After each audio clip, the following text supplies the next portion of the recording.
Iligpit mo na ang mga gamit mo at lumayas ka ngayon din. Hindi namin kailangan ng isang aroganteng kontraktwal na tulad mo. Ang galit na sigaw ni Dr. Miller, ang hepe ng departamento, ay umalingaw sa pasilyo ng pinakamahusay na ospital sa Amerika. Dahil lamang sa pagiging asyano at sa kanyang murang edad, si Maria, isang 34 taong gulang na nurse na Pilipina, ay walang awang pinalayas. Tahimik niyang inimpake ang kanyang mga gamit. At sa sandaling palabas na siya sa umiikot na pinto, isang nakabibinging ugong ang yumanig sa lupa. 10 itim na helicopter ng US Special Forces ang biglang pumalibot sa ospital. Ang mga sundalong kumpleto sa armas ay mabilis na pumasok at sinakop ang lobby. Mula sa isang helicopter, bumaba ang pinakamataas na opisyal ng militar ng Amerika, ang Chairman of the Joint Chiefs of Staff, na tila nagmamadaling may hinahanap. At hindi sa direktor ng ospital siya lumapit, kundi sa harap ni Maria na may bitbit na bag. At doon siya tumayo, ng tuwid, at sumaludo. Saludo, Major Santos? Kritikal ang kondisyon ng Secretary of Defense. Kailangan namin ng inyong pamumuno. Sa kinatatayuan nila, namutla at napaupo ang direktor ng ospital at si Dr. Miller. Ang Pilipinang nurse na kanilang minaliit. Ano nga ba ang kanyang tunay na pagkatao? Ang kwento ngayon ay mula kay Maria Clara Santos. Bago magpatuloy, ang pag-subscribe at pag-like sa video na ito ay malaking tulong sa aming produksyon. Isang tahimik na Lunes ng umaga, ang pasilyo ng Thoracic Surgery Department sa St. Mary's Hospital sa Amerika ay puno ng karaniwang ingay. Ang mga yabag ng mga nurse, ang balisang bulungan ng mga pamilya ng pasyente, at ang mga boses na puno ng kumpiyansa ng mga doktor ay naghahalo-halo. Sa gitna ng lahat ng ito, isang maliit na babaeng asyano na nakasuot ng maluwag na light blue scrubs ang tahimik na naglalakad. Siya si Maria Clara Santos, 24 taong gulang, isang kontraktwal na nurse na 3 buwan pa lamang sa trabaho. Ang itsura ni Maria ay simple, o mas tamang sabihin, tila sinasadya niyang huwag mapansin. Maputla ang kanyang mukha na walang bakas ng kolorete. Matatalim ang mga mata sa likod ng kanyang simpleng salamin at ang buhok niya ay mahigpit na nakatali sa isang perpektong ponytail na walang kahit isang hibla na naliligaw. Gumalaw siya na parang isang taong sinusubukang burahin ang sariling presensya. Bihira siyang magsalita at hindi man lang ngumingiti sa mga biro ng kanyang mga kasamahan. Tahimik niyang ginagawa ang mga gawaing nakaatas sa kanya. Maria, pakikuha naman ng vital signs ng pasyente sa room 305, utos ng isang senior nurse. Tumango lang si Maria at kinuha ang chart papunta sa silid. Sa bawat pagdaan niya, nagbubulungan ang ilang mga intern. Hindi yata masyadong nakakaintindi ng English yang Pilipina na yan. Kontraktual lang naman. Ano bang aasahan mo? Narinig ni Maria ang lahat ng iyon, ngunit walang nagbago sa kanyang ekspresyon. Para bang hindi niya naririnig ang mga salitang iyon. Ngunit kung may sino mang masusing nagmamasid sa kanya, mapapansin nila kung gaano kabilis at katiyak ang bawat galaw ng kanyang mga kamay. Ang paraan ng pagkuha niya ng blood pressure ng pasyente, ang bilis ng pagpapalit niya ng IV drip, ang katumpakan ng pagsusulat niya sa chart bawat kilos ay walang nasasayang. Para siyang isang taong ginawa na ito ng libu-libong beses, o mas tamang sabihin, para siyang isang taong sinanay sa isang larangan kung saan kahit isang segundo ng pagkakamali ay hindi katanggap-tanggap, tulad sa gitna ng isang digmaan. Bandang 10:00 ng umaga, may tumawag mula sa emergency room. Kailangan namin ng tulong mula sa thoracic surgery. Kritikal ang pasyente. Si Maria ang unang nakababa ng hagdan, naunahan pa ang ibang mga nurse. Magulo ang ER. Isang pasyente mula sa isang aksidente sa sasakyan ang nawawalan ng malay dahil sa matinding pagdurugo at 2 intern ang nahihirapang magpasok ng IV line. Ngunit ang mga ugat ng pasyente ay lumiit dahil sa shock at halos hindi makita, at ang mga kamay ng mga intern ay nagsisimula ng manginig. Hindi ko makita ang ugat! Sigaw ng isang intern. Ang isa naman ay pinagpapawisan habang sinusubukan sa ikatlong pagkakataon.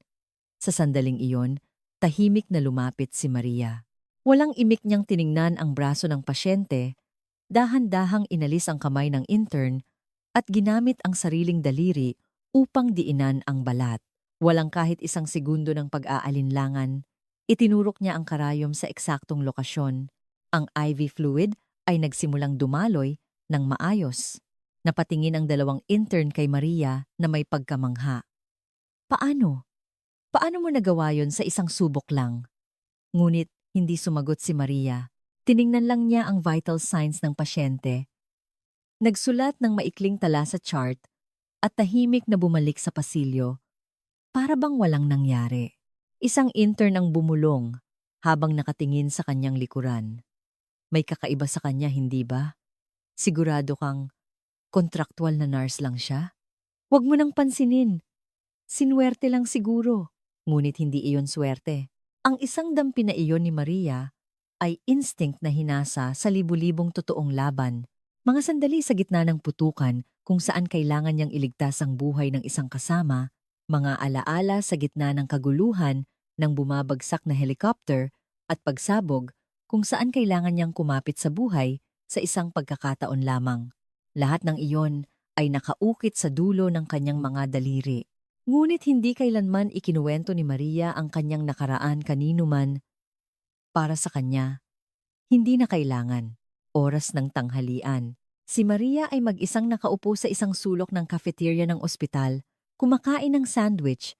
Ang ibang mga nurse ay sama-samang kumakain at nagtatawanan, ngunit si Maria ay laging mag-isa.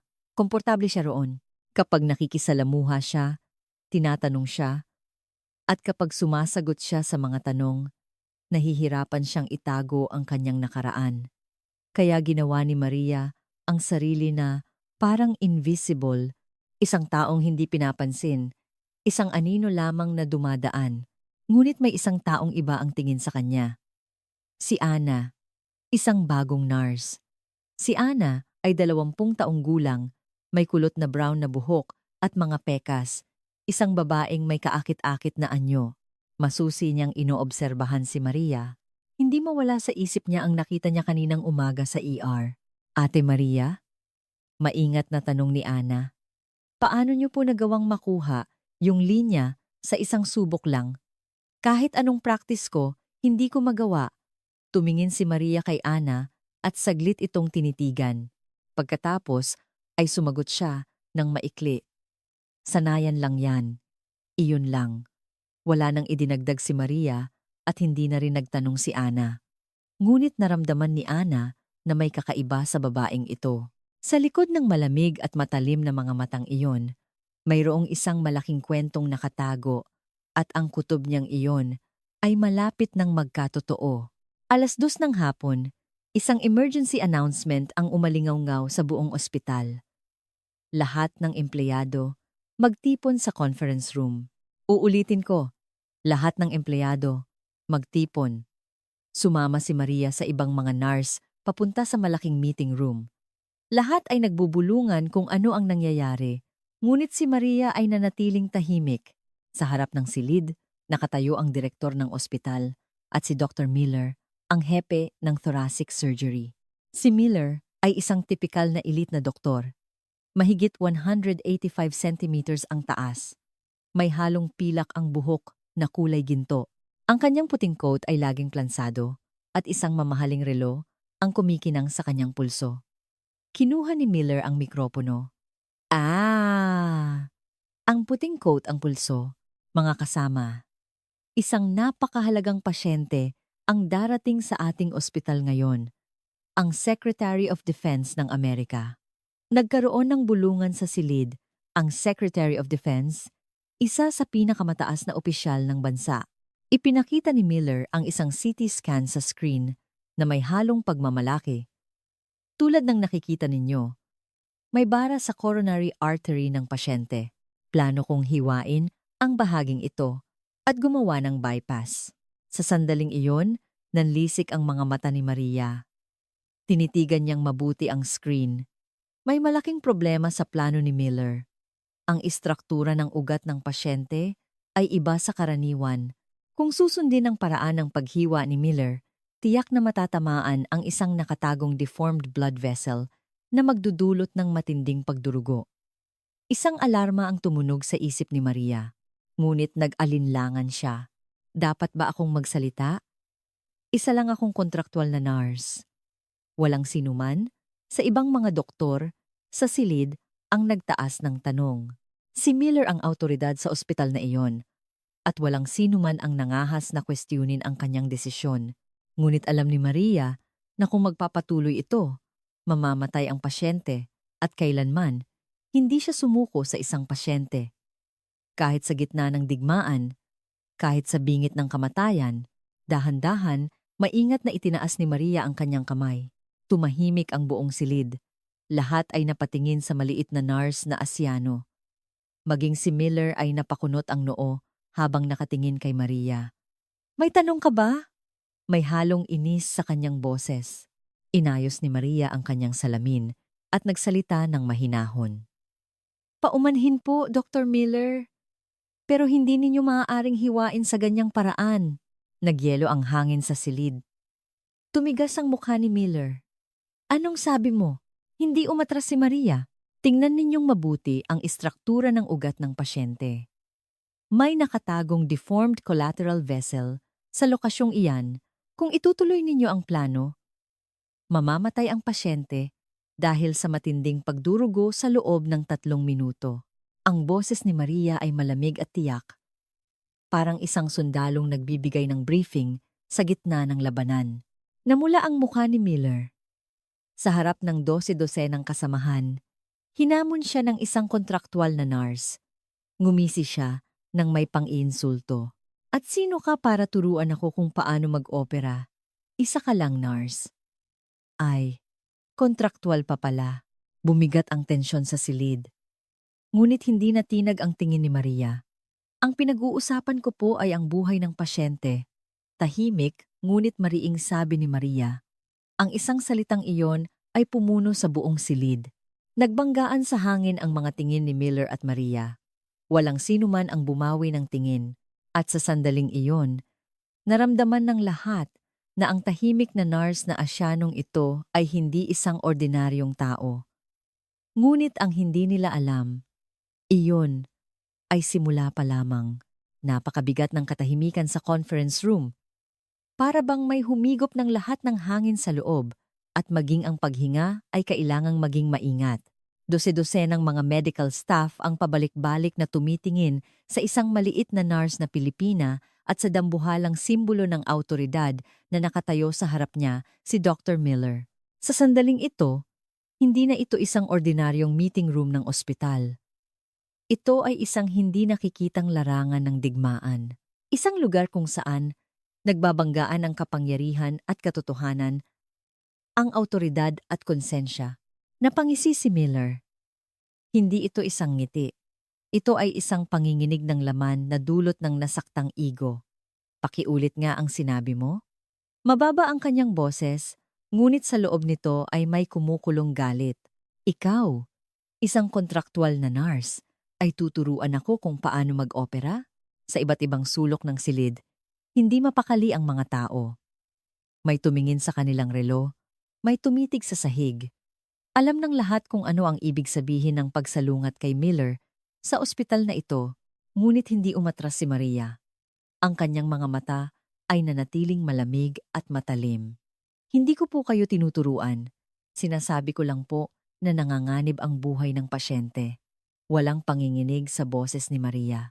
Naranasan na niya ang mga ganitong sandali ng maraming beses sa larangan ng digmaan.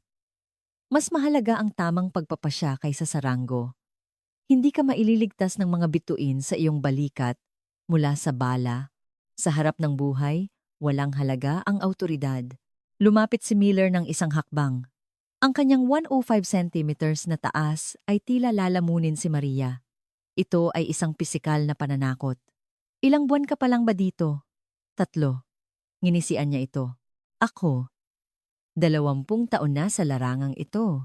Nagtapos ako sa Harvard Medical School at nagsagawa na ng libu-libong operasyon." Ikaw naman. Bawat salita niya ay isang patalim na tumutusok kay Maria. Ngunit hindi nagbago ang ekspresyon ni Maria. Ang karanasan ay hindi kapalit ng tamang paghatol. Mahinang sagot ni Maria. Ang isang pangungusap na iyon ay muling nagpayelo sa silid. Ang pampublikong kahihiyan, lalo na mula sa isang taong pinakamababa ang tingin niya, ay dumurog sa kanyang ego. Sige, pasigaw niyang sabi. Kung ganyan ka kakumpiyansa, sabihin mo sa akin kung saan ka nag-aral ng medisina.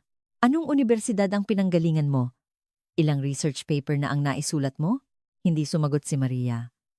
Ang lugar kung saan siya natuto ay hindi sa isang classroom sa unibersidad. Ito ay sa gitna ng sandstorm sa Afghanistan, sa mga guhong gusali sa Iraq, at sa isang bulubundukin kung saan bumagsak ang isang helicopter. Natuto siya hindi mula sa mga aklat-aralin, kundi sa dugo ng kanyang mga kasamahan. Nasubok siya hindi sa mga papel ng pagsusulit, kundi sa pagitan ng buhay at kamatayan. Ngunit hindi niya maaaring ikwento ang mga iyon, o mas tamang sabihin, ayaw niya. Hindi nila maiintindihan. Kinuha ni Miller ang katahimikan ni Maria bilang isang tagumpay. Wala kang maisagot. Gaya ng inaasahan. Tumingin siya sa paligid ng silid. Mga kasama. Ganito na ang mundo ngayon. Isang kontraktual na 3 buwan pa lang dito ay nagmamarunong sa isang espesyalista na may 20 taong karanasan. Ilang tao ang pilit na tumawa para lang sumang-ayon kay Miller. Ngunit hindi tumawa ang bagong nurse na si Ana. Nakatingin siya sa mukha ni Maria. Sa likod ng malamig at matatag na ekspresyong iyon, naramdaman ni Ana na may mas malalim pa. Tapos na ang pulong, deklara ni Miller. Ang operasyon ay isasagawa bukas. 9:00 ng umaga. Maghanda ang lahat. Isa-isang nagsitayo ang mga tao. Tahimik ding tumayo si Maria at naglakad papunta sa labasan. Ngunit bago siya makalabas, narinig niya ang boses ni Miller mula sa kanyang likuran. Nurse Santos. Huminto si Maria. Pumunta ka sa opisina ko. May pag-uusapan tayo. Ang opisina ni Miller ay nasa 5 palapag. Ito ay isang malawak at marangyang espasyo. Sa dingding ay nakasabit ang iba't ibang mga parangal at plake, at ang mga estante ay puno ng mga librong medikal. Sa malaking bintana, tanaw ang skyline ng lungsod. Umupo si Miller sa kanyang silyang gawa sa katad at nagdekwatro. Si Maria ay nanatiling nakatayo sa harap ng kanyang mesa. Hindi siya pinaupo. Nurse Santos, sarkastikong sabi ni Miller. Napakalaki ng pagkakamali mo. Tinapik niya ang mesa gamit ang kanyang daliri. May mga patakaran sa ospital na ito. May tinatawag na hierarchy. Sumusunod ang mga nurse sa utos ng doktor, lalo na ang mga kontraktual na nurse. May bahid ng pangmamaliit sa kanyang boses. Si Maria ay nanatiling tahimik. Nakatitig lang ng diretso kay Miller. Kahit anong pagpapanggap mo na matalino ka, wala kang mapapala, patuloy ni Miller. Hindi ito ang Pilipinas. Ito ay Amerika, at ito ang teritoryo ko. Ang isang tulad mo ay nangahas na ipahiya ako sa publiko? Hindi ko mapapalampas yan. Muling namula ang kanyang mukha. Ang galit ay lumalabas na. Simula ngayon, tanggal ka na sa trabaho. Naiintindihan mo? Iligpit mo na ang gamit mo at lumayas ka. Sa sandaling iyon, nagbago ang tingin ni Maria. Higit pa sa pagiging malamig, ito ay naging kasing lamig ng yelo. Dahan-dahan siyang tumango. Naiintindihan ko po, mahinang sabi ni Maria. At pagkatapos, sinimulan niyang hubarin ang suot niyang light blue na coat. Dahan-dahan, mahinahon, na parang isang ritual. Matapos hubarin, inihagis niya ito sa mesa ni Miller. Napaurong si Miller sa gulat. Pero isa lang ang sasabihin ko sa inyo, sabi ni Maria. Ang kanyang boses ay mahinahon pa rin, ngunit may ibang laman ito. Isang babala. Kung itutuloy ninyo ang plano ninyo bukas, mamamatay ang pasyente, at ang responsibilidad na iyon ay sa inyo lamang. Tumalikod si Maria. Huwag sana kayong magsisi. Pagkasabi niyon, binuksan niya ang pinto ng opisina at lumabas. Tahimik ang pasilyo. Dahan-dahang naglakad si Maria papunta sa kanyang locker at sa di malamang dahilan, nakaramdam siya ng ginhawa. Tapos na ang 3 buwan ng pagtitiis at pananahimik. Hindi na niya kailangang maging invisible. Habang inilalagay ang kanyang mga gamit sa bag, may nakita si Maria na isang maliit na kahon. Sa loob nito ay isang luma at kupas na medalya. Ang Silver Star na iginawad ng US Department of Defense. Tinitigan niya ito ng matagal bago ito muling isinuksok sa pinakaloob ng locker. Hindi niya kailangan ng medalya. Ang kailangan lang niya ay ang katiyakan na ginawa niya ang tama. Bitbit ang bag. Naglalakad siya sa pasilyo nang may tumakbong humahabol sa kanya. Si Ana. "Ate!" Humihingal na sabi ni Ana. "Talaga po bang aalis na kayo?" Tumango si Maria. "Bakit po? Tama naman po ang sinabi ninyo." Tiningnan ko ulit. Yung CT scan. May kakaibang ugat nga po doon. Tulad ng sinabi ninyo. Mali si Dr. Miller. May desperasyon sa boses ni Ana. Marahang tinapik ni Maria ang balikat ni Ana. "Ana, sa mundo, hindi laging nananalo ang tama. Minsan, nananalo ang makapangyarihan." Ngumiti siya nang may lungkot. "Okay lang. Sanay na ako." Nagpaalam si Maria kay Ana at naglakad papunta sa lobby ng ospital. Nakita niya ang malaking umiikot na pinto. Kapag lumabas siya roon, tapos na ang koneksyon niya sa ospital na ito. Huling beses niyang tiningnan ang loob ng ospital. Ang mga abalang staff, ang mga balisang pamilya ng pasyente, ang maraming taong kumikilos para magligtas ng buhay. Iba ito sa larangan ng digmaan, pero sa isang banda, pareho lang buhay ang nakataya. Sa sandaling hahawakan na niya ang pinto, isang nakabibinging ugong ang narinig niya mula sa kalangitan. Hindi ito simpleng ingay. Ito ay isang marahas na puwersa na tila bumibiyak sa hangin. Nagsimulang manginig ang mga salamin ng ospital at lahat ng tao sa lobby ay sabay-sabay na tumingala. Huminto rin si Maria. Alam niya ang tunog na iyon. Napakakilala niya. Ito ay ang tunog ng rotor ng isang Black Hawk helicopter. Ngunit hindi lang isa, marami. Halos 10 ang sabay-sabay na papalapit. Nagsiksikan ng mga tao sa bintana. May sumigaw. "Ano yon?" Ang kalangitan ay nagdidilim na parang isang malaking kawan ng mga ibon. Ngunit mas mapanganib at mas organisado ang paparating. 10 Black Hawk helicopter sa perpektong pormasyon ang pumalibot sa himpapawid ng ospital. Ang anino ng mga helicopter ay nagpaitim sa sahig ng lobby at ang malakas na hangin mula sa mga ito ay walang awang yumugyog sa mga puno sa parking lot. "Terorista!" Sigaw ng isang tao. Nagsimula ang gulat. Nagsigawan ang mga tao at nagtakbuhan papunta sa labasan. Inilabas ng mga security guard ang kanilang mga radyo, ngunit walang sinuman ang makakontrol sa sitwasyon. Ang mga helicopter ay sabay-sabay na lumapag sa parking lot at sa bubong ng ospital. Ito ay isang mabilis at tiyak na operasyon. Para bang daan-daang beses na itong pinraktis. Hindi gumalaw si Maria. Siya lang ang tahimik na nakatayo sa gitna ng lobby, nakatingin sa labas. Kabaligtaran ng takot ng iba, may kakaibang kapayapaan sa kanyang mukha. O mas tamang sabihin, pamilyaridad. Nasaksihan na niya ang ganitong eksena ng maraming beses sa mga rescue operation sa gitna ng digmaan. Pero bakit dito? Bakit ngayon? Isang maliit na tanong ang sumagi sa kanyang isip. Bumukas ang mga pinto ng helicopter. Mula sa loob, lumabas ang mga sundalong kumpleto sa armas.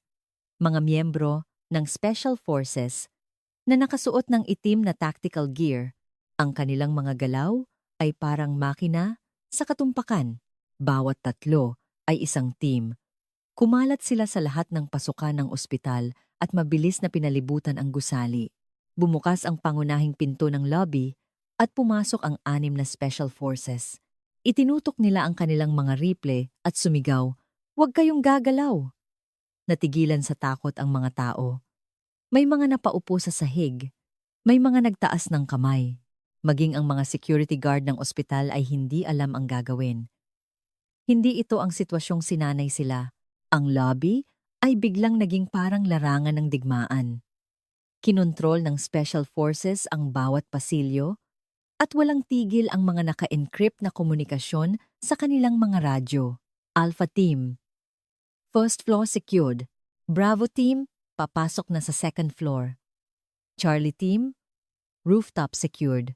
Sa sandaling iyon, sa ikalimang palapag, sa opisina ni Miller, ibang drama ang nagaganap. Namutla ang mukha ni Miller nang makita ang mga helicopter mula sa kanyang bintana, nanginginig ang kanyang mga kamay. Anong nangyayari? Kinuha niya ang telepono, ngunit hindi niya alam kung sino ang tatawagan. Pulis? Bumbero? FBI? Ngunit wala ng saysay. Lahat ng linya ng komunikasyon ay pinutol na. Tumakbo si Miller palabas ng pasilyo. Kailangan niyang hanapin ang direktor ng ospital. Kailangan may magdesisyon sa emergency na ito. Ngunit hindi gumagana ang elevator. Nang lumapit si Miller sa hagdan, itinaas ng isang sundalo ang kanyang rifle. Tumigil ka! Bawal lumipat ng pwesto ngayon. Nanlamig ang dibdib ni Miller. Siya, ang hepe ng departamento, ay pinipigilan ng isang armadong sundalo. Sa unang palapag, mas matinding eksena ang nagaganap. Bumukas ang pinto ng isa sa mga helicopter na lumapag sa parking lot. Mula sa loob, bumaba ang isang lalaki. Isang general na nasa huling bahagi ng kanyang 50s, may puting buhok na gupit militar. Ang kanyang uniforme ay puno ng mga medalya. At sa kanyang balikat ay kumikinang ang 4 na bituin. Siya ay si General James Thompson, ang chairman of the Joint Chiefs of Staff ng Amerika. Tumama ang sapatos ng general sa sahig ng ospital. Ang bigat ng kanyang mga hakbang ay umalingaw-ngaw sa buong lobby. Hindi siya lumingon sa paligid at diretsyong naglakad. Malinaw ang kanyang pakay. Sa likod niya ay 6 na aide. Lahat ay may tensyon sa mukha. Ang mga tao sa lobby ay hindi makahinga habang pinapanood ang eksena. Sa sandaling iyon, nagmamadaling bumaba ang direktor ng ospital. Isang lalaking nasa 60s, namumula ang mukha at pinagpapawisan ang noo. Paumanhin, General, humihingal niyang sabi habang lumalapit. Ano po ang nangyayari? May problema po ba sa aming ospital? Ngunit hindi man lang siya tiningnan ng general. Para siyang invisible, nilagpasan lang siya. Nakarating na rin si Miller sa unang palapag. Nakilala niya si General Thompson. Nakita na niya ito, 2 taon na, ang nakalipas sa isang kumperensya ng Department of Defense. Inakala ni Miller na pabor sa kanya ang sitwasyon. Marahil ay nagpadala ng special support ang militar para sa operasyon ng VIP. General, sabi ni Miller na may ngiti. Iniabot ang kanyang kamay. Ako po si Dr. Miller, hepe ng thoracic surgery. Baka natatandaan niyo pa po ako. 2 taon na ang nakalipas sa Washington, ngunit hindi inabot ng general ang kamay ni Miller. Nilagpasan lang niya si Miller. Para siyang isang batong nakakalat sa daan. Tumigas ang mukha ni Miller. Muli siyang napahiya sa harap ng maraming tao. Ang kanyang ego ay muling nadurog. Ngunit walang pakialam ang general. May mas mahalaga siyang misyon. Ang tingin ng general ay tumawid sa lobby. At huminto ito sa isang tao. Isang maliit na babaeng Asyano na may bitbit na bag malapit sa umiikot na pinto. Si Maria Clara Santos. Nakita rin ni Maria ang general. Sa sandaling iyon, nagtama ang kanilang mga mata. Bahagyang nanlaki ang mata ni Maria. Gulat, ngunit agad niyang kinontrol ang kanyang ekspresyon. Naglakad ang general papunta kay Maria. Lahat ng mata sa lobby ay sumunod sa kanya. Naguguluhan ang mga tao. Bakit pupuntahan ng general ang nurse na yon? Tumayo ang general sa harap ni Maria. At dahan-dahan, itinaas niya ang kanyang kanang kamay sa kanyang noo. Isang perpektong saludo. Saludo! Ang boses ng general ay pumuno sa lobby. Malakas at matatag. Nag-atubili si Maria sandali. Ngunit agad na kumilos ang kanyang instinct. Itinaas din niya ang kanyang kanang kamay at sumaludo. Isang perpektong anggulo. Saludo! Mahina ang boses ni Maria, ngunit naroon ang disiplina ng isang sinanay na sundalo na tahimik ang buong labi. Ang mga tao ay nakatingin na may hindi makapaniwalang ekspresyon. Ibinaba ng general ang kanyang saludo. Major Santos, sabi niya, may paggalang sa kanyang boses. Kailangan ka ng bansa. Hindi nagsalita si Maria. Nagpatuloy ang general. Ang Secretary of Defense, si Ginoong Robert, ay inatake 30 minuto na ang nakalipas, 3 tama ng bala. Isa rito ay tumagos sa kanyang puso. Tumigas ang mukha ng general. Sinubukan siyang operahan ng 4 na military surgeon, ngunit lahat sila ay nabigo. Nasa panganib ang kanyang buhay. Nagbago ang tingin ni Maria. Naging matalim. Kailangan namin ang iyong kamay na multo. Major, nagtitiwala sa iyo ang Amerika. Kasabay ng mga salitang iyon, lahat ng special forces sa lobby ay sabay-sabay na sumaludo kay Maria. Saludo! Ang sigaw nila ay yumanig sa buong ospital. Natigilan si Miller. Hindi makapagsalita ang direktor. Ang kontraktual na nurse na iyon, ang babaeng pinalayas ni Miller kanina, ay isang US Army Major. Ang maalamat na surgeon na personal na hinanap ng Chairman of the Joint Chiefs of Staff, hindi ka pani-paniwala, ngunit hindi nila maitatanggi. Ang lahat ng ebidensya ay nasa harap nila. Dahan-dahang tumango si Maria. Naiintindihan ko, General. Ibinaba niya ang kanyang bag. Hinihiling ko ang briefing sa kondisyon ng pasyente. Sa sandaling iyon, si Maria Clara Santos ay hindi na ang kontraktual na nurse na sinusubukang huwag mapansin. Siya ay bumalik bilang ang medical commander na namuno sa larangan ng digmaan. Ang may codename na Ghost. Sa sandaling iyon, ang lobby ng St. Mary's Hospital ay hindi na isang pasilidad na medikal. Ito ay naging isang hangganan kung saan nagbabanggaan ang dalawang mundo. Sa isang panig, naroon ang sibil na kaayusan na armado ng diploma, karanasan, awtoridad, at reputasyon. Sa kabilang panig, naroon ang herarkiya ng militar na hinubog ng ranggo, misyon, buhay, at karangalan. At sa gitna ng hangganang iyon, nakatayo ang isang tao, si Maria Clara Santos. Mula sa kanyang bag, inilabas ni Maria ang isang maliit na pouch. Ang tunog ng siper ay malinaw na umalingaw-ngaw sa tahimik na lobby. Sa loob nito, mayroong isang luma, ngunit maayos na nakatuping tactical vest. Inilatag niya ito. Sa balikat, malinaw na nakaburda ang insignia ng isang major, at sa dibdib, ang patch ng U.S. Army Special Operations Command. Habang isinusuot niya ito, tila huminto ang oras sa lobby. Inabot ng general kay Maria ang isang folder, ang medical records ng kalihim. Narito ang mga detalye ng first aid na ibinigay habang dinadala siya rito at ang kanyang kasalukuyang vital signs. Kinuha ni Maria ang folder at mabilis na binasa ang mga nilalaman. Ang kanyang mga mata ay mabilis na gumagalaw mula kaliwa hanggang kanan. Ang mga numero at terminong medikal ay nabubuo sa kanyang isip. Wala pang 30 segundo. Tumingala siya.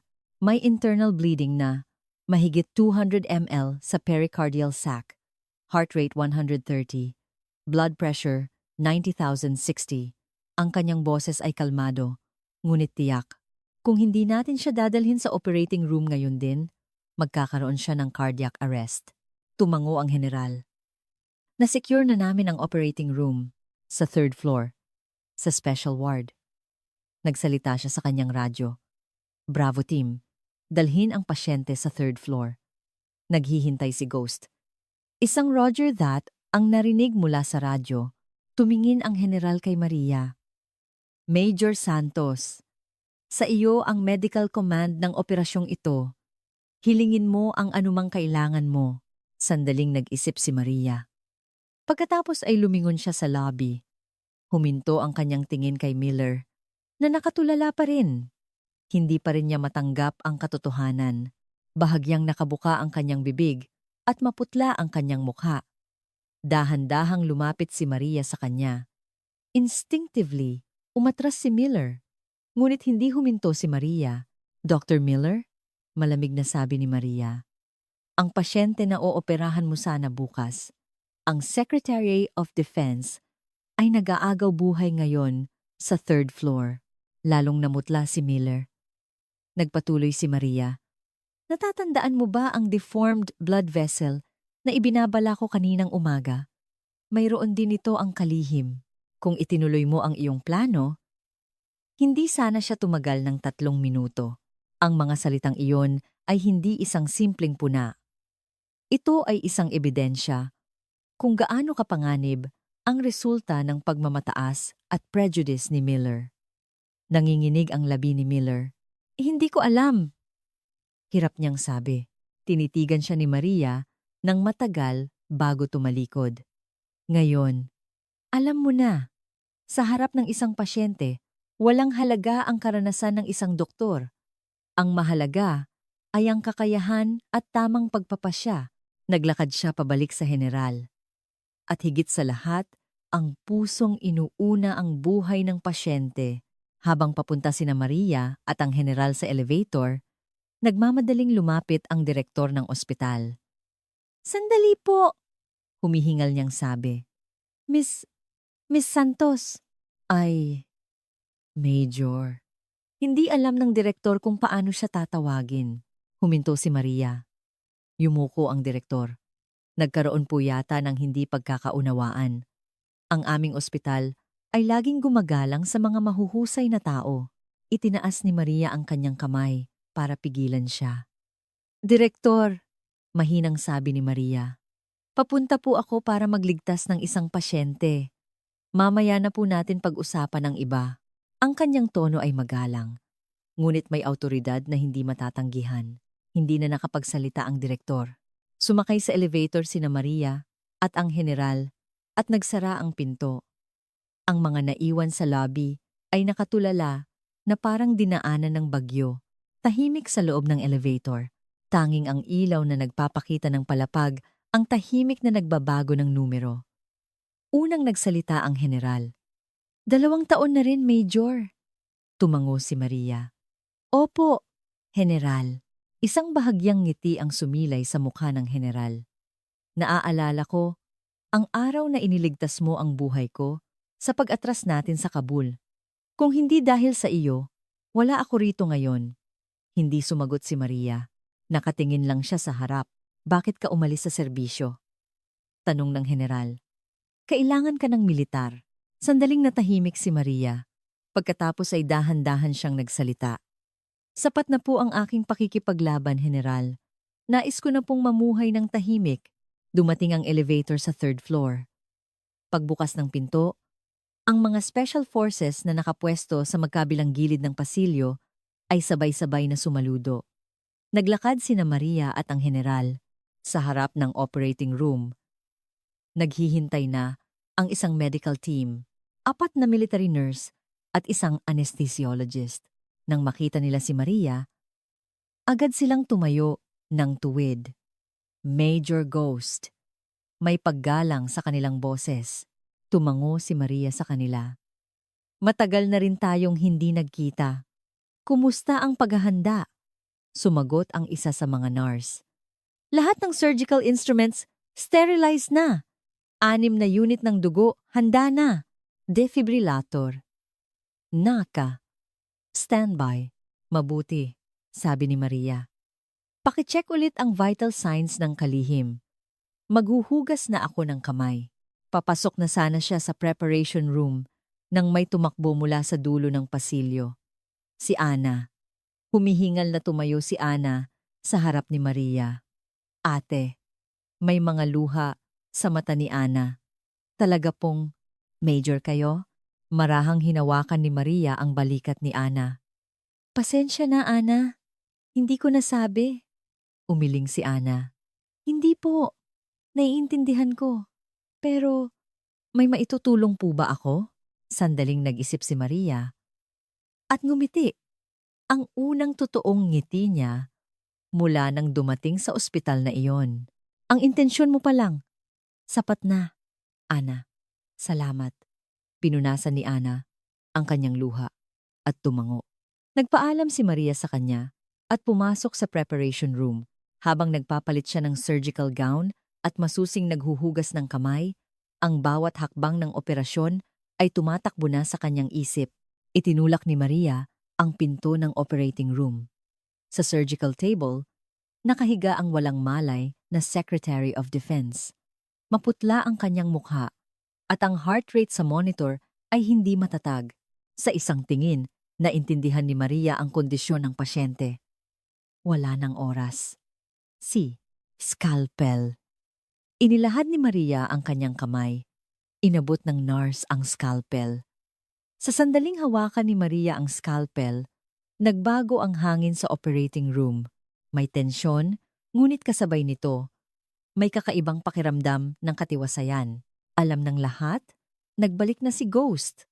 Sa pagsara ng pinto ng operating room, tila naputol ang koneksyon sa mundo sa labas. Sa ilalim ng malamig na ilaw ng fluorescent lamp, magsisimula na ang laban para sa buhay. Tumayo si Maria sa harap ng surgical table. Sa harap niya, nakahiga ang isang taong pasan, ang kapalaran ng isang malaking bansa, ang Secretary of Defense. Ngunit sa mata ni Maria, siya ay isang pasyente lamang. Isang buhay na kailangang iligtas. Vital signs report. Umalingaw-ngaw ang boses ni Maria sa operating room. Malamig ngunit matatag. Sumagot ang anesthesiologist. Heart rate 140, blood pressure bumababa sa 85.5. Oxygen saturation 92%. Mapanganib na mga numero. Wala ng oras. Tiningnan ni Maria ang dibdib ng pasyente. Mayroon ng mga hiwa mula sa naunang first aid. Mga bakas ng hindi sanay na kamay. Ang mga bakas ng nabigong pagtatangka ng mga military surgeon ay nagsasabi sa kanya kung gaano kakomplikado ang katawan ng pasyenteng ito. Ilalantad ko ang pinagmumulan ng pagdurugo, sabi ni Maria, hawak ang scalpel. Sa sandaling iyon, bumukas ang pinto ng operating room. Si Miller. Pumasok siya na nakasuot ng surgical gown. Maputla pa rin ang kanyang mukha, ngunit may kakaibang determinasyon sa kanyang mga mata. Sandali! Sigaw niya. Sasali ako. Ito ang operating room ng aming ospital. At ako ang hepe ng departamento. Natigilan ang lahat sa operating room.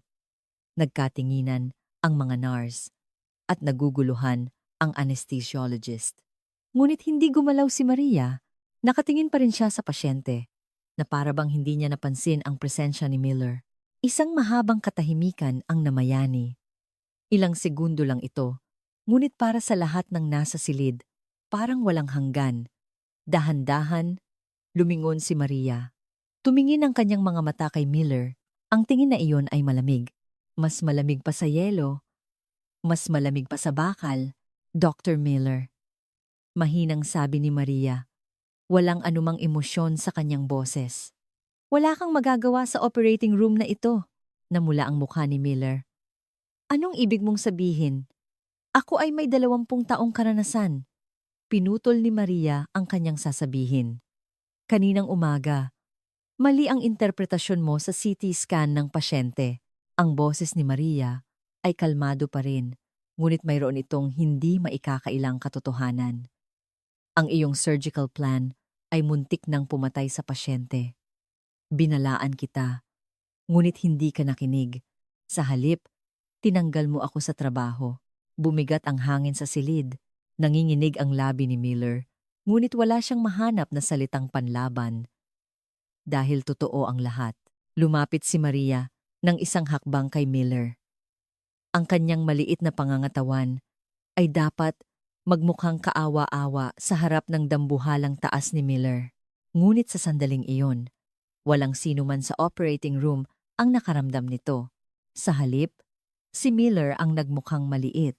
Ang taong nakahiga sa surgical table na ito ay hindi isang kasangkapan para maibalik ang iyong nasirang pride. Sa unang pagkakataon, nagkaroon ng emosyon ang boses ni Maria. Hindi galit. Ito ay malalim na pagkadismaya. Ang pasyente ay isang buhay. Isang taong may dignidad. At sa sandaling ito, ang kanyang buhay ay nakasalalay sa bawat segundo. Umatras si Miller. Ang tingin ni Maria ay dumurog sa kanya. Umalis ka, Dr. Miller. Bawal ang mga baguhan sa operating room. Ang mga salitang iyon ay hindi isang simpleng puna. Ito ay isang deklarasyon.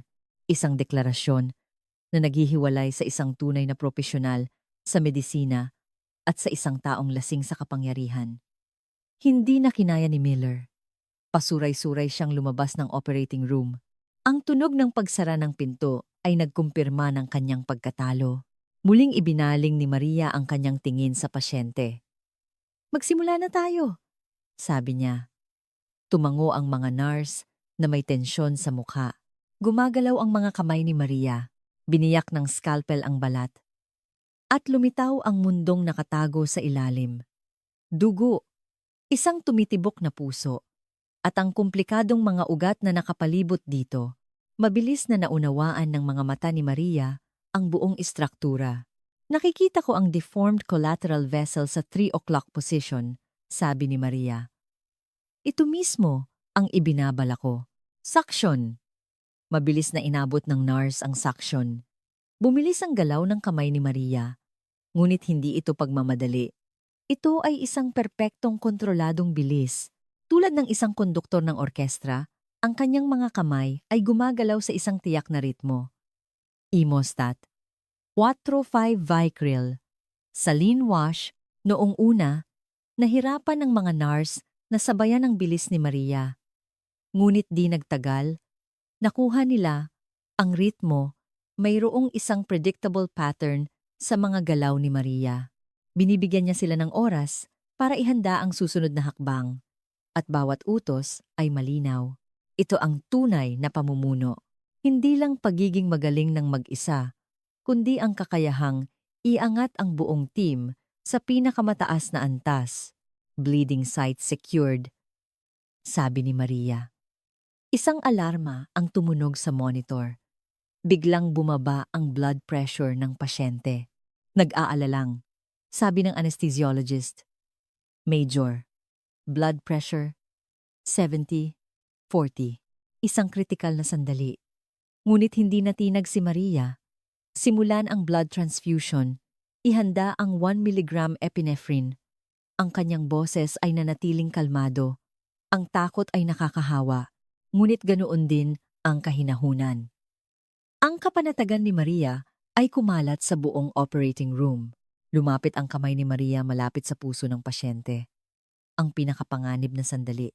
Kahit 1 milimetrong pagkakamali ay maaaring kumitil sa buhay ng pasyente. Ngunit hindi nanginginig ang kanyang kamay. Tumagos ang karayom sa ugat at tinali ito ng sinulid. 1, 2, 3 tahi, perpektong agwat, tamang lalim. Ang mga kamay ni Maria ay gumagalaw na parang may sariling buhay. Hindi. Ito ang mga kamay na humahawak mismo sa buhay. Suturing complete, sabi ni Maria. Napabuntong hininga sa ginhawa ang anesthesiologist na nakatingin sa monitor. Tumataas na ang blood pressure. 90-60. Isang maliit na palakpakan ang narinig mula sa mga nurse. Ngunit hindi nagbago ang ekspresyon ni Maria. Hindi pa tapos. Ihanda ang chest tube insertion. Alam niya na hindi dapat siya makontento sa isang tagumpay. Hanggat hindi ganap na ligtas ang pasyente, hindi pa tapos ang kanyang laban. Nagpatuloy ang operasyon. Lumipas ang 1 oras, 2 oras. Hindi man lang nagpahinga ang mga kamay ni Maria. Pinagpawisan ang kanyang noo. Ngunit ang kanyang mga kamay ay nanatiling tiyak. Humanga ang mga nurse sa kanyang konsentrasyon. Hindi ito simpleng kasanayan. Ito ay dedikasyon. Isang purong dedikasyon sa pasyente, sa buhay, at sa kanyang tungkulin bilang isang medical professional. Sa wakas, natapos ni Maria ang huling tahi. Suturing terminated, sabi niya.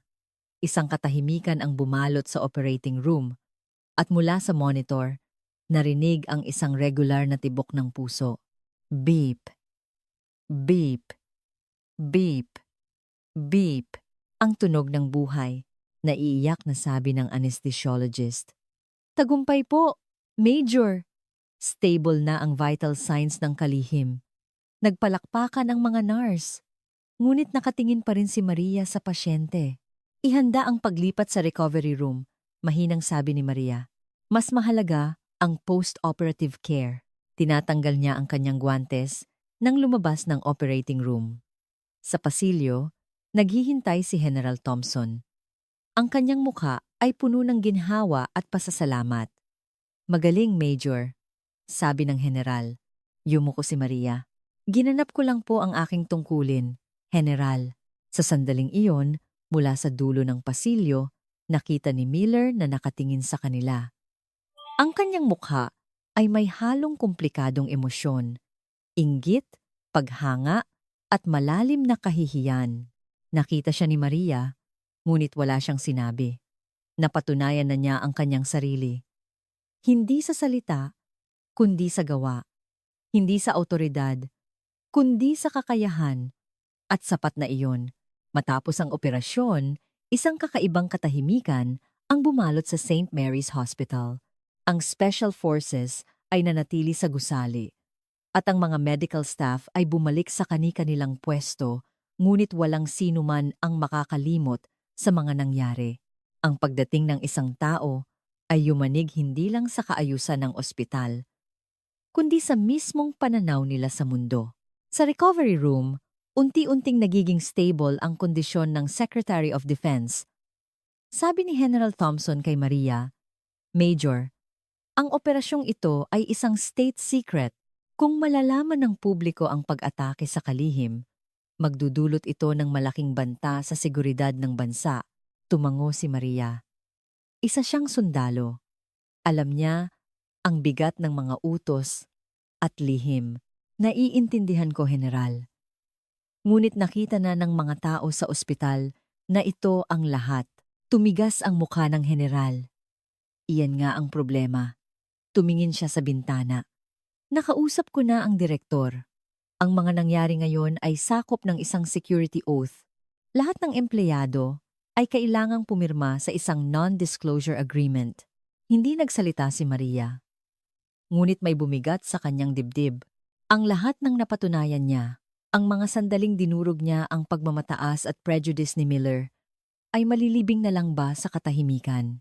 Pagsapit ng gabi, muling tinipon ang lahat ng empleyado sa conference room. Mabigat ang atmosfera. Nagbubulungan ang mga tao, ngunit walang nangahas na magsalita ng malakas. Sa harap, may 2 military officer na may hawak na mga dokumento at sa tabi nila, magkatabing nakaupo ang direktor at si Miller. Maputla pa rin ang mukha ni Miller, ngunit may kakaibang kislap sa kanyang mga mata. Para siyang may binabalak. Tumayo ang direktor at kinuha ang mikropono. Mga kasama, ang mga nangyari sa ating ospital ngayon ay isang classified matter na may kinalaman sa pambansang seguridad. Nanginginig ang kanyang boses. Lahat ng empleyado ay kailangang pumirma sa isang non-disclosure agreement at hindi maaaring ibahagi sa labas ang anumang nasaksihan. Ang paglabag dito ay may kaakibat na parusa sa ilalim ng federal na batas. Nagkaroon ng bulungan sa silid. Kinabahan ang mga tao sa salitang parusa. Sinimulang ipamahagi ng mga military officer ang mga dokumento. Isa-isang pumirma ang mga tao. Wala silang pagpipilian. Ngunit habang nangyayari ito, tahimik na tumayo si Miller at lumapit sa direktor. May ibinulong sila sa isa't isa. Ang kanilang mga tingin ay napunta kay Maria na nakatayo sa likod ng silid. Naramdaman ito ni Maria. Nagbabala ang kanyang instinct. Matapos ang lahat ng pirmahan, muling kinuha ng direktor ang mikropono. May isa pa akong anunsyo. Inayos niya ang kanyang lalamunan. Tungkol ito kay Nurse Maria Santos o kay Miss Maria Santos. Lahat ng tingin ay napunta kay Maria. Hindi gumalaw si Maria. Tinitigan lang niya ng diretso ang direktor, si Miss Maria Santos. Bilang isang kontraktwal, ay nagdulot ng kaguluhan kaninang umaga sa pulong ng mga doktor sa pamamagitan ng hindi angkop na pahayag. Nanliit ang mga mata ni Maria. Nagpatuloy ang direktor. Bukod pa rito, natuklasan na tinangka niyang umalis sa ospital sa oras ng trabaho nang walang pahintulot. Ito ay isang malinaw na paglabag sa kontrata. Nag-ingay ang silid. Naguguluhan ang mga tao. Hindi ba't siya ang bayaning nagligtas sa buhay ng Secretary of Defense? Bakit siya sinisisi ngayon? Tumayo si Miller. May ngiti ng paghihiganti sa kanyang mukha. Bilang hepe ng departamento, ipinapahayag ko ang aking malaking pagkabahala sa mga ikinilos ni Miss Santos. May peking paggalang sa boses ni Miller. Inaamin ko na mayroon siyang military background, ngunit ito ay isang sibil na ospital.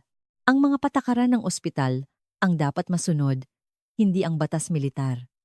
Binaliwala niya ang utos ng kanyang superior at sinira ang herarkiya ng organisasyon. Ito ay hindi katanggap-tanggap. Noon lang naintindihan ni Maria. Planado ito. Ginamit ni Miller at ng direktor ang mga pangyayari para tanggalin si Maria. Sa ilalim ng non-disclosure agreement, lahat ay matatabunan. Ang nagawa ni Maria, ang kawalan ng kakayahan ni Miller, lahat ay mawawala. Ang matitira lang ay ang dahilan na tinanggal nila ang isang suwail na kontraktwal na nurse. Ganito gumagana ang kapangyarihan. Tinatago ang katotohanan at binubura ang mga hindi komportableng presensya. Kaya, deklara ng direktor, ang kontrata ni Miss Maria Santos ay tinatapos na simula ngayong araw. Siya ay agad natatanggalin sa serbisyo. Nang marinig iyon, muling nag-ingay ang silid. Biglang tumayo si Ana. "Hindi yan makatarungan!" sigaw niya. Iniligtas ni Ate Maria ang pasyente. Iniligtas niya ang buhay ng Secretary of Defense. Ngunit itinaas ng direktor ang kanyang kamay. "Nurse, Ana, kumalma ka. Ito ay isang administratibong desisyon."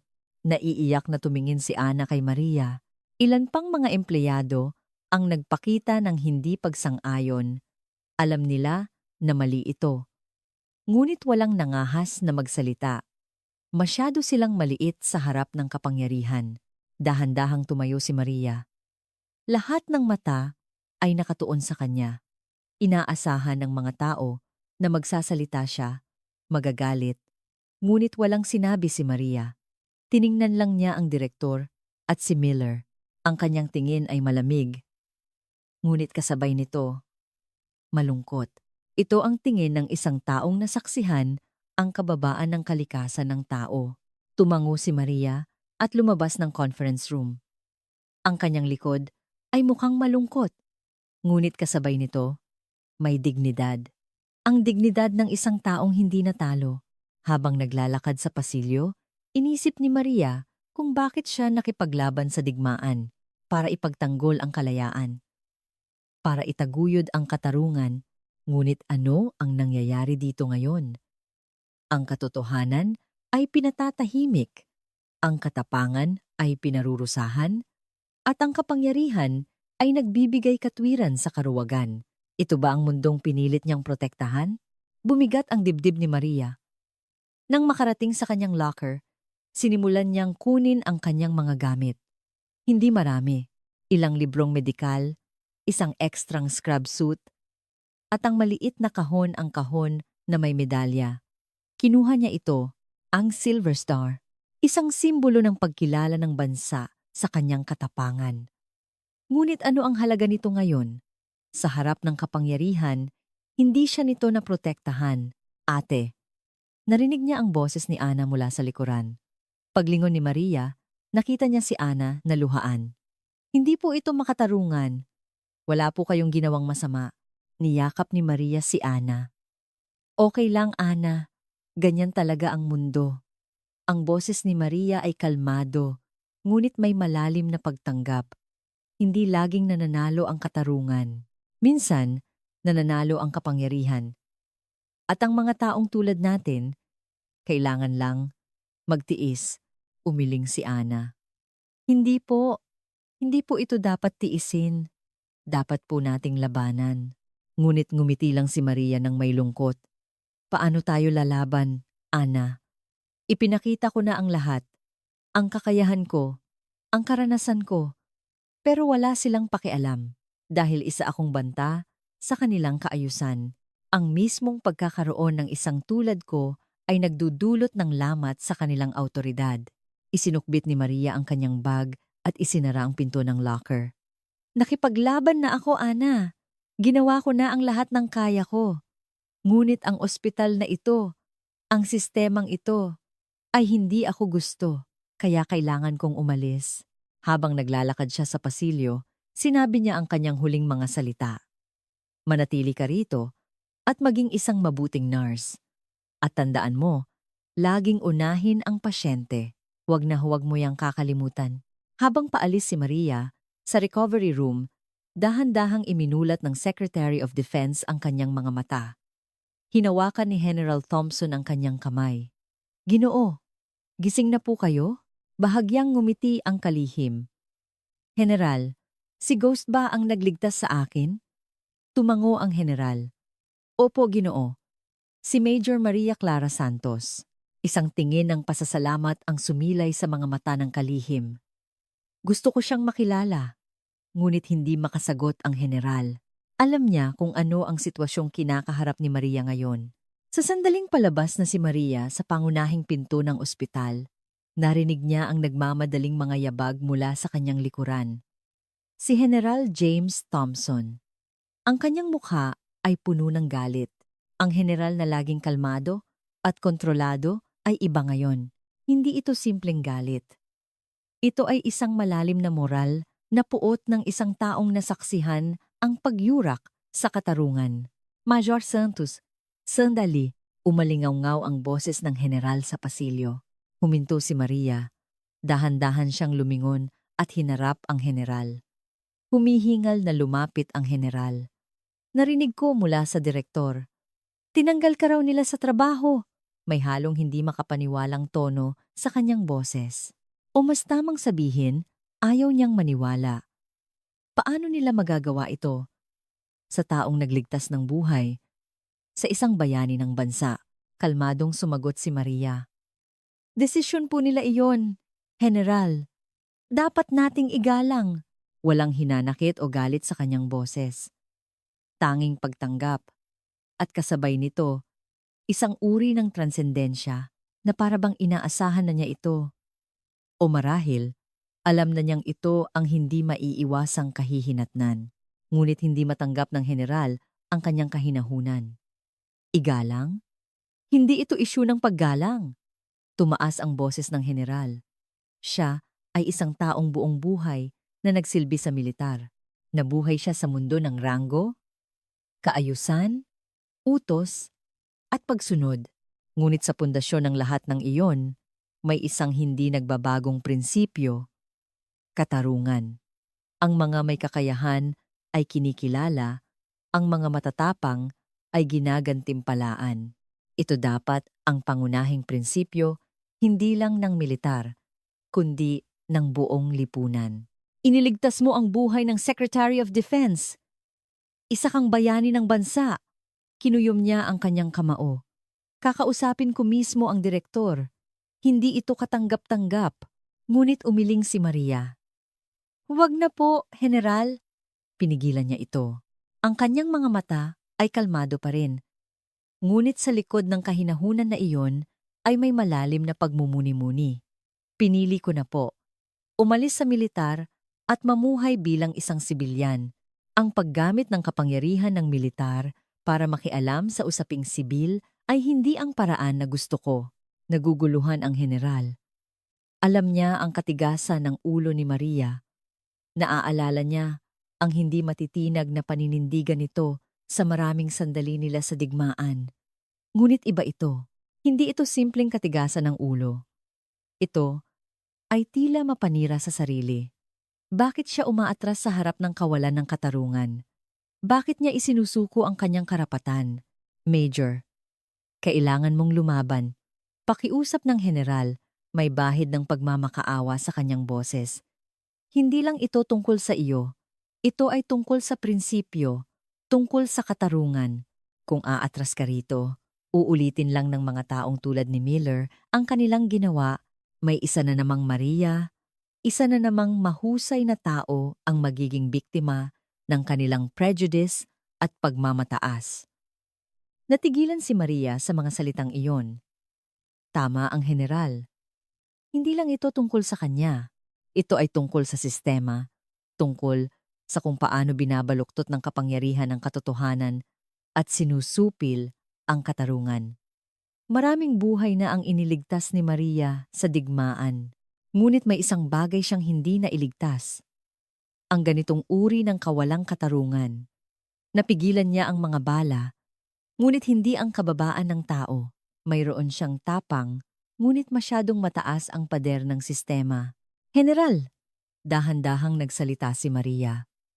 Ang kanyang boses ay mahinahon pa rin, ngunit may malalim na alingawngaw.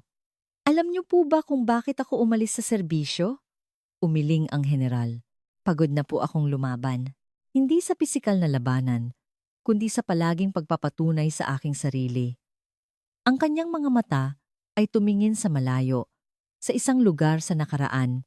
Dahil babae ako, Pilipina, at mukhang bata, kailangan kong maging 2-3 beses na mas magaling kaysa sa iba para lang kilalanin. Sa unang pagkakataon, may bakas ng pagod sa kanyang boses. Nang iligtas ko ang 27 kasamahan sa Afghanistan, tinanong ako, talaga bang mag-isa mo lang ginawa yan? Nang maabot ko ang 98% success rate sa heart surgery, sinabi nila, sinuwerte ka lang. Kahit noong tumanggap ako ng medalya, may mga bumulong dahil siguro sa kota para sa mga babae. Kailangan kong laging lumaban bago ko labanan ang kaaway. Kailangan ko munang labanan ang prejudice. Alam niyo po ba kung gaano kapagod iyon, General?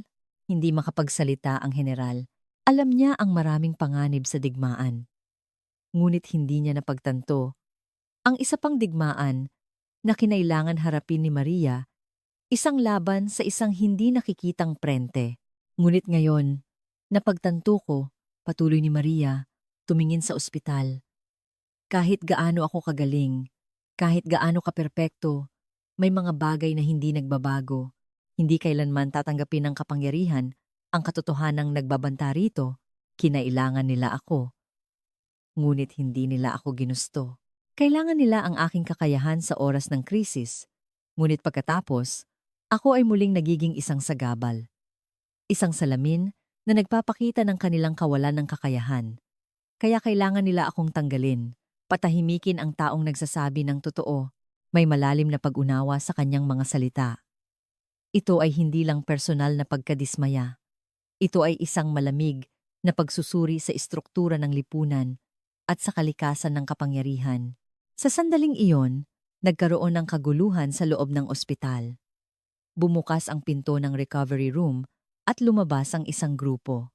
Sa unahan, nakahiga sa isang kama ang Secretary of Defense.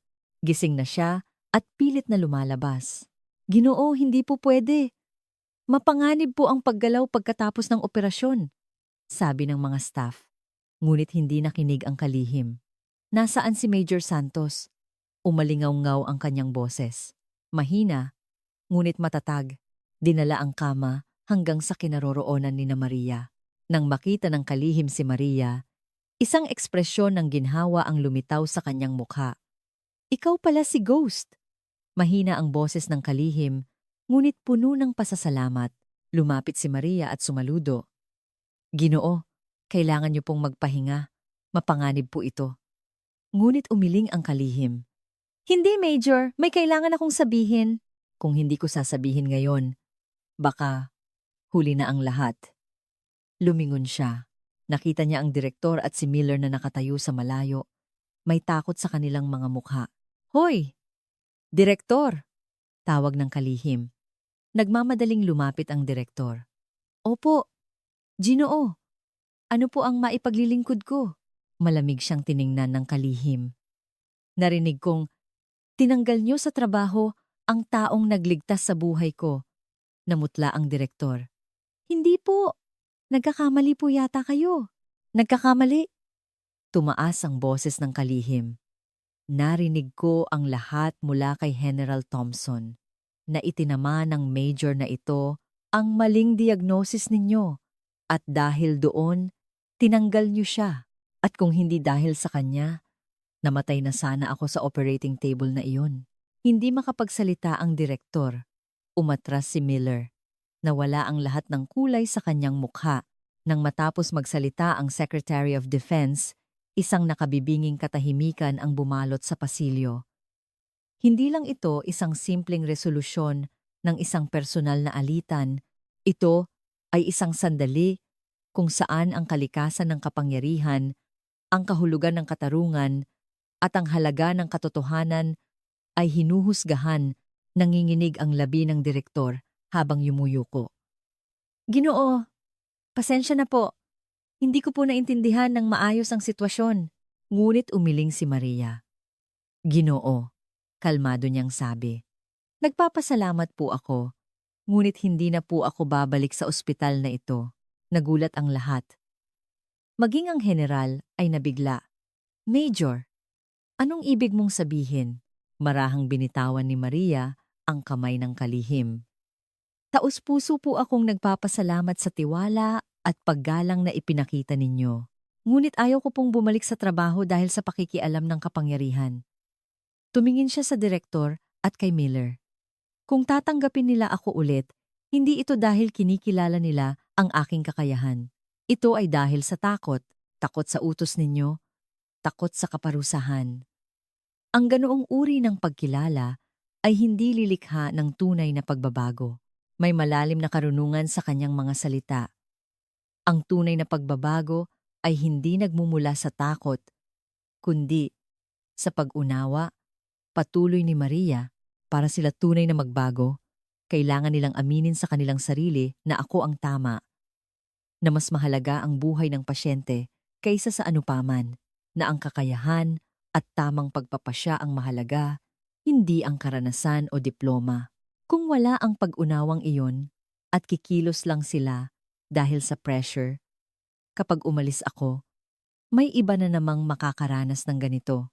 Ang mga salita ni Maria ay tumagos sa puso ng lahat. Ito ay isang pilosopikal na pagninilay kung paano dapat gumana ang isang lipunan at kung paano dapat makamit ang katarungan. Tinitigan ng Secretary of Defense si Maria ng matagal bago dahan-dahang tumango. Tama ka, Major. Sinubukan kong lutasin ang problema gamit ang kapangyarihan, ngunit mas malalim ang iyong nakikita. Tumingin siya sa direktor. Narinig mo ba? Iyan ang tunay na pamumuno. Hindi ang paggamit ng kapangyarihan, kundi ang pagtatanggol sa prinsipyo. Ang pag-una sa mas malaking halaga kaysa sa sariling interes. Hindi maiangat ng direktor ang kanyang ulo. Ngayon lang niya napagtanto kung gaano kaliit ang kanyang mundo. Si Miller ay nakasandal sa pader, nakapikit. May malalim na pagsisisi sa kanyang mukha. Muling humarap si Maria sa kalihim. Ginoo, kailangan niyo na pong bumalik at magpahinga. Ang unang 24 oras, pagkatapos ng operasyon ang pinakamahalaga, bahagyang ngumiti ang kalihim. Hanggang sa huli, isa ka pa ring tunay na doktor. Sige, Major. Ngunit isang tanong na lang.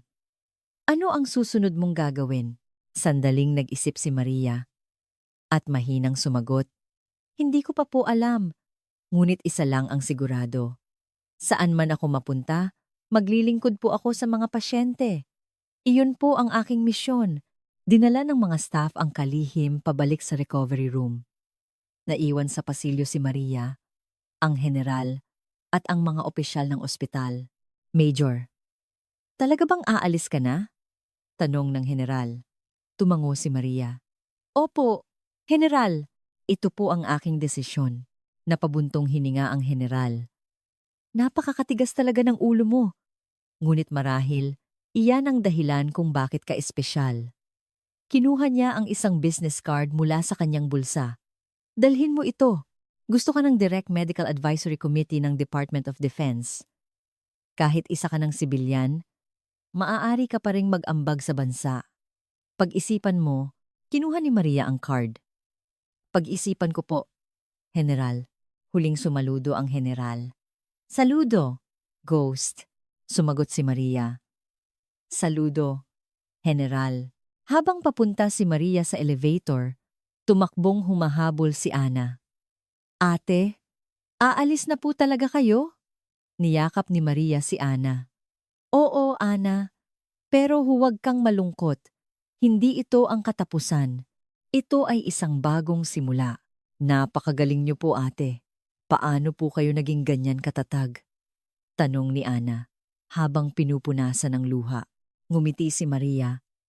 Hindi ako matatag, Ana. Ginawa ko lang ang pinaniniwalaan kong tama. At sapat na iyon, bumukas ang pinto ng elevator. Pumasok si Maria at huling nagsalita. Ipangako mo sa akin, laging uunahin ang pasyente at kikilos ayon sa iyong konsensya. Naiiyak na tumango si Ana. Ipinapangako ko po, ate. Nagsara ang pinto ng elevator. Pagdating sa unang palapag, bumalik na sa normal ang lobby. Naghahanda ng umalis ang Special Forces. Isa-isang lumilipad paalis ang mga helicopter. Itinulak ni Maria ang umiikot na pinto at lumabas. Ang malamig na hangin ng gabi ay dumampi sa kanyang mukha. Malamig, ngunit presko. Huminga siya ng malalim. Hindi ito pagkatalo. Ito ay kalayaan. Ang pagtatanggol sa kanyang mga prinsipyo, ang hindi pagsuko iyon ang tunay na tagumpay. Sa parking lot, isang Black Hawk ang naghihintay. Inihanda ng general. Kinawayan siya ng piloto. Major, saan po tayo? Sandaling nag-isip si Maria.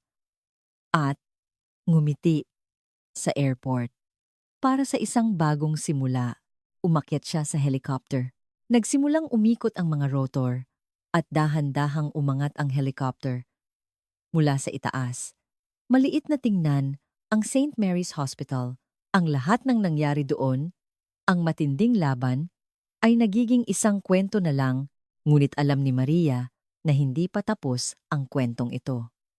Sa ibang lugar, may isa na namang Maria na lumalaban sa parehong laban, laban sa prejudice, laban sa kawalan ng katarungan, nagpupumiglas para ipagtanggol ang kanyang pinaniniwalaan. At para sa kanila, tatahakin ni Maria ang kanyang landas upang lumikha ng isang mas mahusay na sistema ng kalusugan, upang lumikha ng isang mundo kung saan ang buhay ng pasyente ang pinakamahalaga. Ito ang tunay na misyon ni Ghost. Ang tahimik na lumikha ng pagbabago mula sa anino. Ang helicopter ay lumipad patungo sa papalubog na araw. At sa mga mata ni Maria, kumikinang ang isang bagong liwanag ng pag-asa.